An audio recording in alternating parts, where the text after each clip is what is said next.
When a client expects something and doesn't get it, they most likely will not buy from you again, or they will cancel their recurring charge with you. They will not give you a referral, and they might even badmouth you to other people. And in this day and age, they might even badmouth you online, whether it is with the Better Business Bureau or whomever, okay? Either way, you want to have the majority of your clients satisfied. You're never gonna be able to satisfy everyone. But if half of your clients or more are upset with your services or your product, you've got a big problem. And your product or service is never going to be able to get to the level that you want it at, okay? Now, for example, I've got a book on how to get laid on Tinder. I say this is for guys 18 to 35 who are already like sort of decent or average looking, okay? If you are significantly below average looks on the sexual market value, if you're over 40, if you're overweight, this is not for you, okay? You can check out the free stuff on my website on how to raise your sexual market value, how to lose weight and do all that stuff and come back. But for right now, it is not going to work for you. And that's something that I learned through, years of dealing with guys since 2012. And so I had to add that to the sales page because I don't want guys buying the book and thinking that this is how it's going to go. Now, this separates me from a lot of guys who are just writing something. They don't have any type of expectations. They're just talking about they're just selling. They're like, this is going to get you the dream girls. This is the magic pill, et cetera, et cetera. And that might get them more sales in the short term, but it hurts their brand in the long term. And it kills that customer. You want that customer buying from you for 5, 10, 20 years. I want that guy buying the seminars that I'm going to do. And, as he makes more money, maybe the expensive personal coaching that I'm going to launch. Ideally, I want every customer for as long as possible instead of just that short hustle and, the burn and churn. Okay.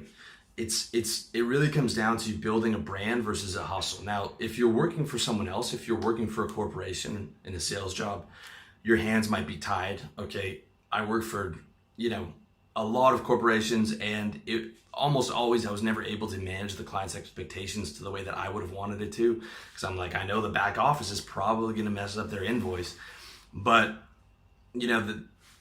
that was one of the motivations for me to be able to start my own business. Okay, just one of the many reasons why it's awesome to have your own business, because you are able to manage the expectations and manage all the sales material. Number 2, not charging enough, okay? If you're in sales, you need to be aiming for 6 figures. Sales is too hard and too stressful to be in if you're not aiming for 6 figures.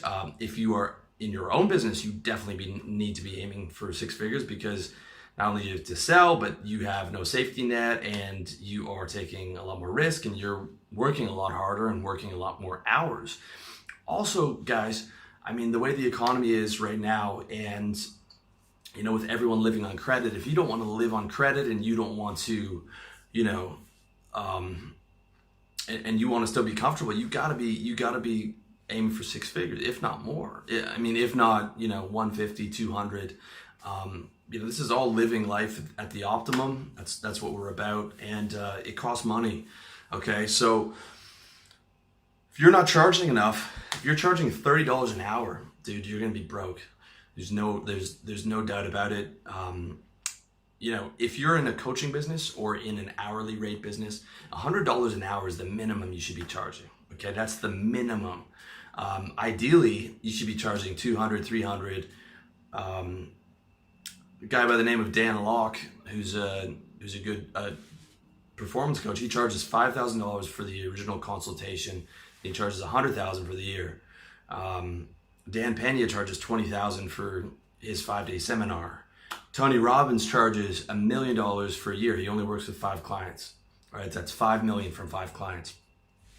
Right, they're charging a lot of money because they deliver a lot of value. Okay, if you're uncomfortable with charging $100 an hour or something like that, you have to look into yourself and say, am I really good at what I'm doing? Okay, if not, then you have to get to the point where you're comfortable charging that, where you're like, and that's the minimum. Okay, my coaching is going to cost more than that, and it's going to continue to scale up as my brand gets bigger. and yours should as well. Okay, like you have to make sure that one, you're really good at what you do. Two, you're not too afraid. You know, you feel comfortable with that pricing. You're like, I am worth that. And three, you're in the right market. So for example, my market right now is very wide. It's pretty much every guy from 18 to 50 can benefit from my stuff. But I'm aiming for broad, but when I actually release my coaching, that's going to be narrow. That's going to be like the top 1% to top 0.01% of guys who are going to be able to afford my services because they're going to be entrepreneurs. And you know, the 18-year-old guy that's watching this, who I also want to help, is not going to be able to afford my coaching, and I'm not aiming for him. So I'm just aiming for the top of my market. All right, if you're in personal training, okay, and you're charging $30 an hour, that's the bottom of the market. Not only are you going to make no money, but those guys are going to be the most problematic clients. You want to be aiming for that $300 an hour and going around to, you know, guys who own hedge funds or guys who are, you know, my buddy Phil made a lot of money in personal training, and he lived in the center of the city of London, and his clients were all guys who worked in finance. Okay, right? Obviously, you want to go for the guys who have the most money, and they're not going to think twice about paying you $300 an hour when you're selling the result of losing weight. Okay, the same goes for if you're selling real estate. Okay, it takes the same amount of effort to close a $700,000 deal as it does to close a $10 million deal. Which market do you want to be in, right? Like, you should always be aiming, if you are selling time for money, aim for the top of that market, okay? Because it literally takes the same effort. It takes the same effort, same amount of time to train someone for $30 an hour as it does for $1,000 an hour, okay?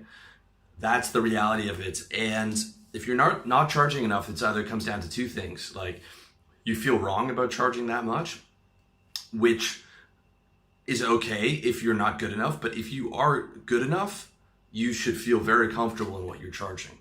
And if you aren't good enough and you're still going for that lower level, it's like, okay, well, what do I have to do to get really good and be able to charge that much?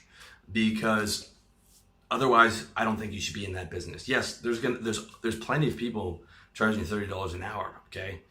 But for you guys, when I'm talking about lifestyle optimization, it can't be you, because you're going to be broke that way. All right, you gotta be aiming for that $100 an hour. And people that are going to be good clients aren't going to balk at 100, 200, 300, you know, even more. They're going to be like, well, of course the guy's good. If he's charging $10 an hour, I know he's garbage, right? There's no way he can be good. Okay, not charging that.